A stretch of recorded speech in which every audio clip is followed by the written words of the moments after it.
Hi guys, I am Eric. Like, subscribe, comment, and follow. So you guys, I had a live going on my last channel here on my Facebook channel. Having some technical difficulties with my camera, so I'm going live with you guys with my iPhone here. So you guys, I was in the middle of a story. The title's a little bit different from what I originally titled it. But you need to fix it right now. All out. In all total, just take out the whole video. Um, yeah, guys, my stories and my stories are endless, you guys. They're endless for the reason that um, you guys, when we're going through it, it was difficult. It was difficult because everything was so easy to get back then. And just like today, everything is still pretty easy to get, especially when it comes to addiction. Um, when you're going through addiction, you guys, it it's um it's difficult because um say like somebody was trying to get groceries and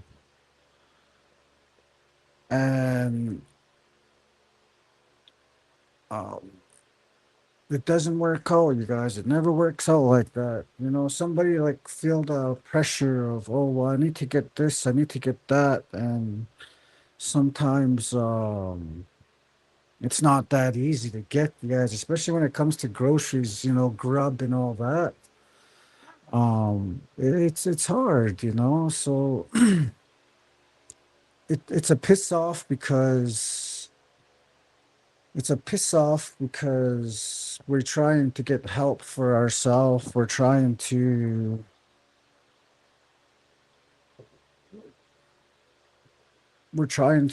make it happen, and then the difficulties of it gets to us, and then bam, next thing you know, we're falling back into that same pattern, you guys. And that sometimes that same pattern isn't always what our family wants for us, or sometimes it's not what's best for us. And you guys, addictions is just a real bitch in total, you guys. I don't even know how to I don't know how to explain it, because it seems like the original problem that we had of trying to find some money for groceries or something wasn't there, but then somebody wants to offer you something like fucking drugs, and um when you're fighting addiction, you guys, it's hard to say no. It's really fucking hard to say no. So I I thought to myself,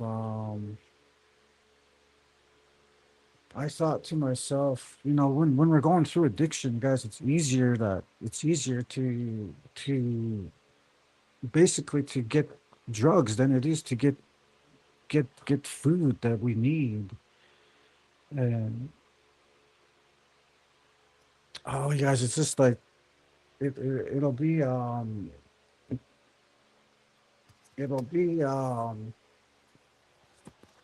like it's like the drugs are there waiting for you, and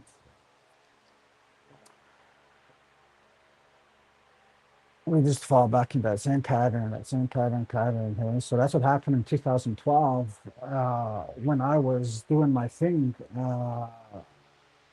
My cousins came down, and we met a lot of them because, well, I got an uncle named Jerry Brown. If you guys are old school, you guys know who Jerry Brown is. My uncle Jerry Brown did some time in Drumheller with Clement Beestamik, Arnold Wells, my cousin, the late Melvin White Man left. I think he said there's about 20 of them at that time in prison, you know, in the actual prison, in the actual joint, you know. Um, that's when they opened that little healing center in Pakistan, something like that. They call it. Um, it's a little halfway house they got in Hobima. So of course the boys were being dogs back then, you know, and yeah, that's where the family generated from, you guys. So the Cree boys that came down, they weren't just Cree boys; they were actually family members of the Black Plums, of the Black Plum descent, or Brown Weasel, because my uncle was a Brown Weasel, Jerry Brown. So back to what I was saying in my last live. The notoriety that they got from Kainai, because Kainai was shifting blame at the time, because it was actually family of the leaders that brought all this shit in and got us to where we're at. Um, when the opioids hit Kainai, you guys, because a lot of people started dropping back then, and we lost like 112, people that year alone, and a lot of people for that reason said that, "Oh, okay, that was the Cree's fault." After that, you know, because we couldn't take blame for it, you know, we couldn't own up to what we did. So when my cousins came down, they just came down to get a piece of the pie. But being from Hobima, they brought a lot of the violence too. So the violence was there, and it was already fucking spreading like wildfire in Hobima. So when they came down this way, they brought people that were going to make moves that were unnecessary. So I basically brought a shooter man if that's what they needed, eh? And you guys, the fucked up part about this was these kids that they brought down were literally just kids, like 18-year-olds.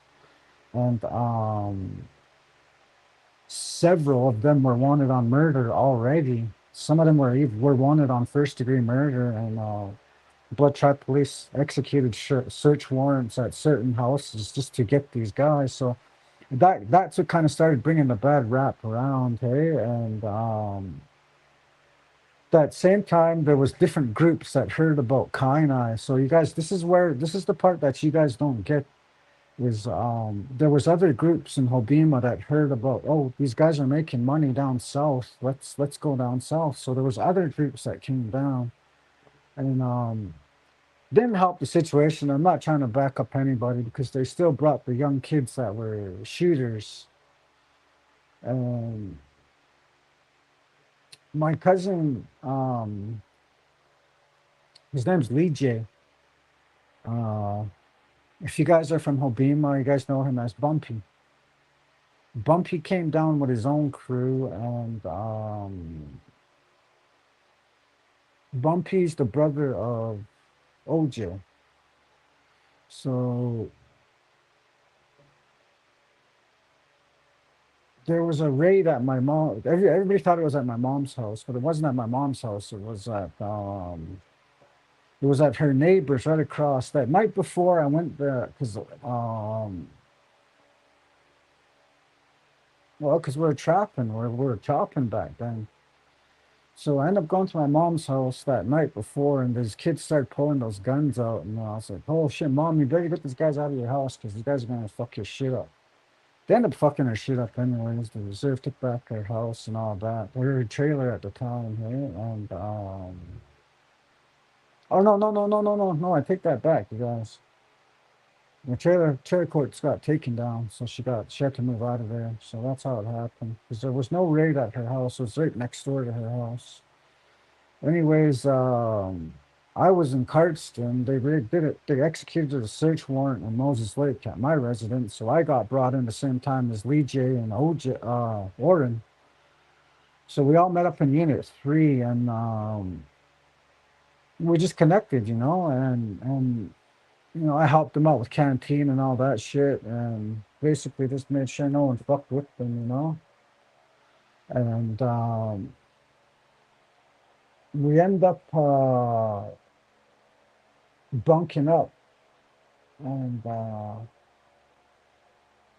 OJ was hitting the bag as you wrap up, you fold up your bed, your mattress, and then you put it up to the and you start going to town on it, practicing. Um, he said, "I got to prepare for prison." I said, "What do you mean? You think you're gonna get some time for this?" I told him, "You guys they got busted like $10,000." And like, not too much product because I still remember that's how they got released because the evidence against them wasn't too strong. So we're all in court that same day. I didn't get bail that day, but I remember getting bail maybe 3 months after that because I had to serve out 60-day sentence. And 60 and a 30. So I've been in there for 90 days. And then this was all in the first week. That's why me and OJ were in there for 3 months together. Everybody else got released.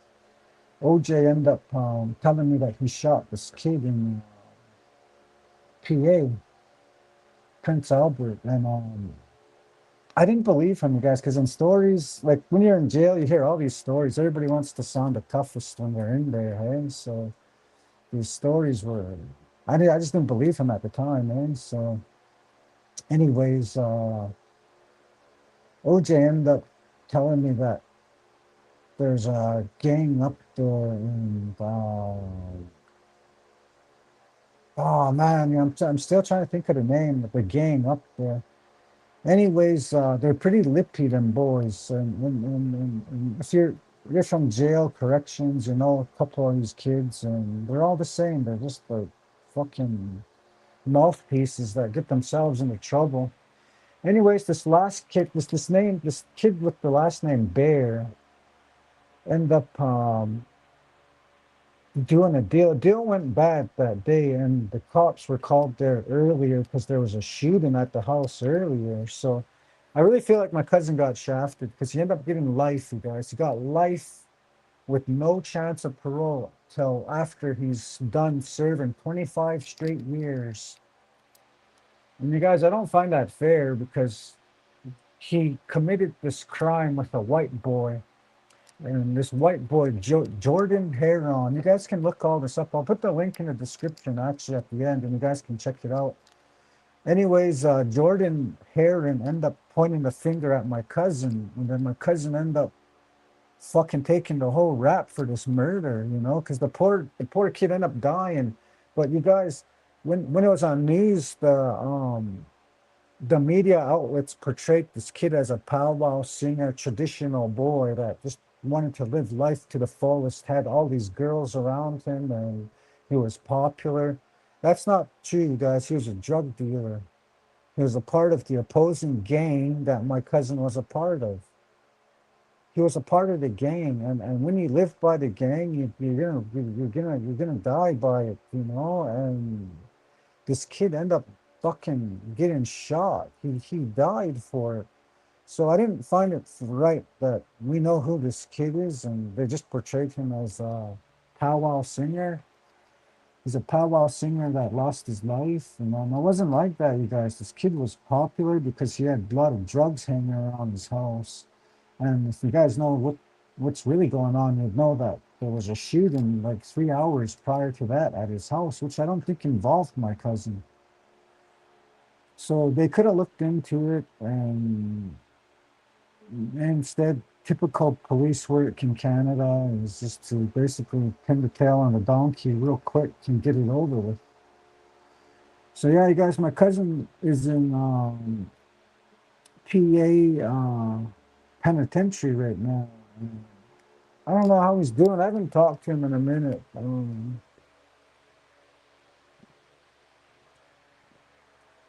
Last time I talked to him, he wanted me to send him some pictures.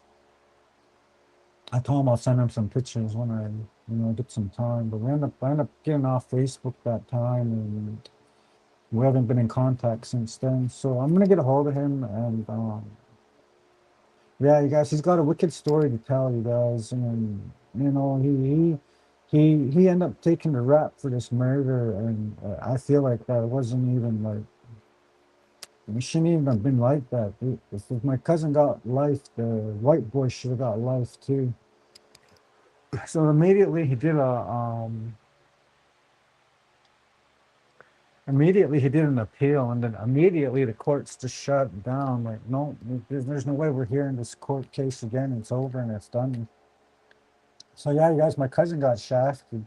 He was one of the boys that came down from Hobin, was slinging some dope and standoff, eh? But like I said in my last videos, they came down to get a piece of the pie. They didn't come down and bring all this fucking notoriety that the reserve blessed them with. They didn't bring any of that. It was already here, and my stories, you guys. Like, if I didn't have the YouTube channel, I didn't have this going on, then I feel like you guys wouldn't have known that, and you guys would have always continued to look at us as that family that brought the crews down and destroyed Kainai with the drugs.